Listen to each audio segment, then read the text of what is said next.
Hello दोस्तों, मैं हूं तरुण और आज हम पढ़ने जा रहे हैं क्लास 7 की इंग्लिश का लेसन नंबर 3, जिसका नाम है the wise man 2। Two thugs were watching Bhola in the market exchanging his things. दो ठग भोला को बाजार में उसकी चीज़ें बदलते हुए देख रहे थे। They made a plan to deceive him. उन्होंने उसे भोला को धोखा देने की योजना बनाई। They went to Bhola and asked him. वह भोला के पास गए और उससे पूछा। द फर्स्ट ठग, पहला ठग, will you sell this mango sir? श्रीमान, क्या आप यह आम बेचेंगे?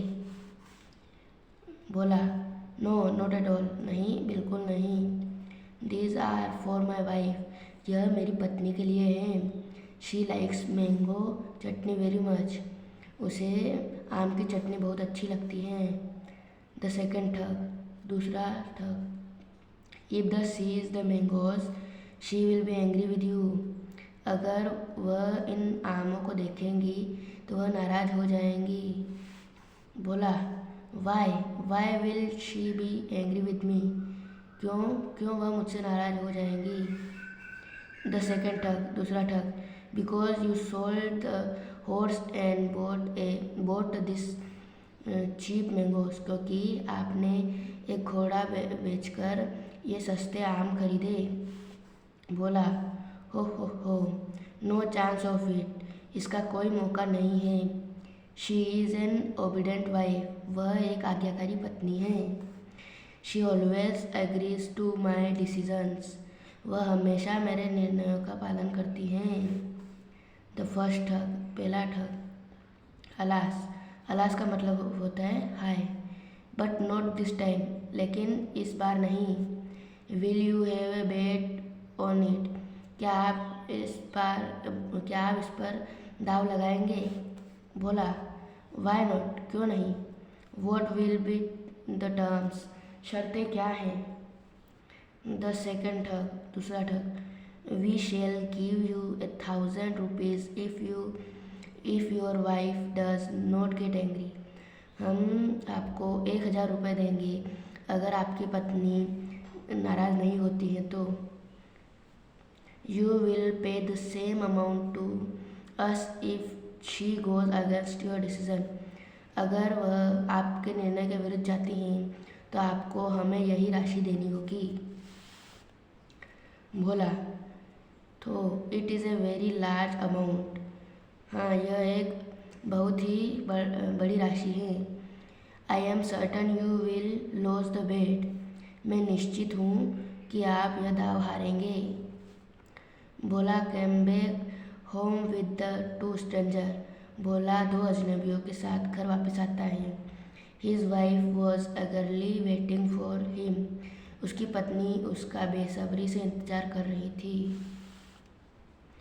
शांति, did you get rid of the horse, क्या आपको घोड़े से छुटकारा मिला? Bhola smile and replied, yes my dear, Bhola मुस्कुराता है और जवाब देता है, हाँ मेरी प्रिय। Shanti, what have you brought for me and who are this gentleman, आप मेरे लिए क्या लाए हैं और यह सज्जन क्या हैं, कौन है?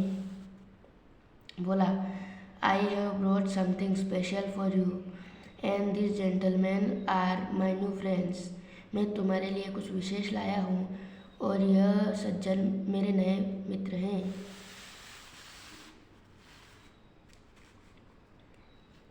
शांति, What is it, यह क्या है? बोला, Have patience dear, सब्र करो प्रिय। I sold the horse for a donkey, मैंने एक गधे के बदले घोड़ा बेच दिया। शांति, ओह गुड, ओह अच्छा, we shall use it in our field, हम इसे हमारे खेतों में इस्तेमाल करेंगे। बोला, बट डियर, लेकिन प्रिय, I exchange the donkey for a sheep, लेकिन मैंने एक भेड़ के बदले गधे को बदल दिया। शांति, दैट्स इवन बेटर, यह और भी बेहतर है। We shall have plenty of wool, हमें ऊन की कमी नहीं पड़ेगी। बोला, but then I sold it for a hen, लेकिन मैंने इसे एक मुर्गी के लिए बेच दिया। Shanti, how wise you are, तुम कितने बुद्धिमान हो। A hen is cheaper to feed than a sheep, एक मुर्गी को खाना खिलाना भेड़ से सस्ता है। बोला, बट डियर, लेकिन प्रिय, I exchange the hen for a basket of mangoes, लेकिन मैंने मुर्गी को आम की टोकरी के बदले बेच दिया। Shanti, that's the best bargain you have ever made in your life, तुमने अपने जीवन की अपने जीवन का सबसे अच्छा सौदा किया है। I have been longing for mango chutney for more than a fortnight, मैंने बहुत अधिक समय से आम की चटनी के लिए तरस रही हूँ। बोला, here is the basket full of mangoes, यह आमों से पूरी भरी हुई टोकरी है।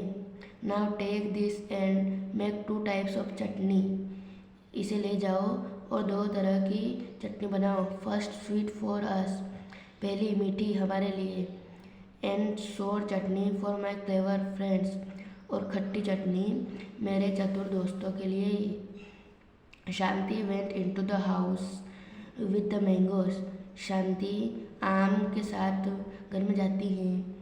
The 2 thugs heard their conversation with great surprise, दोनों ठग उनकी बातचीत को बड़े ही आश्चर्य से सुन रहे थे।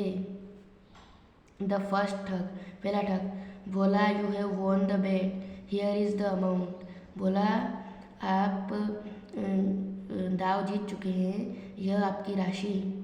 बोला, thank you sir, so kind of you, धन्यवाद श्रीमान, आप बहुत दयालु हैं। द सेकंड ठग, दूसरा ठग, वन थिंग मोर, एक और चीज़, sir would you please tell me how you will spend this money, श्रीमान क्या आप मुझे बताएंगे कि आप इस धन को कहाँ खर्च करेंगे। बोला, I shall by another horse, मैं एक और घोड़ा खरीदूँगा।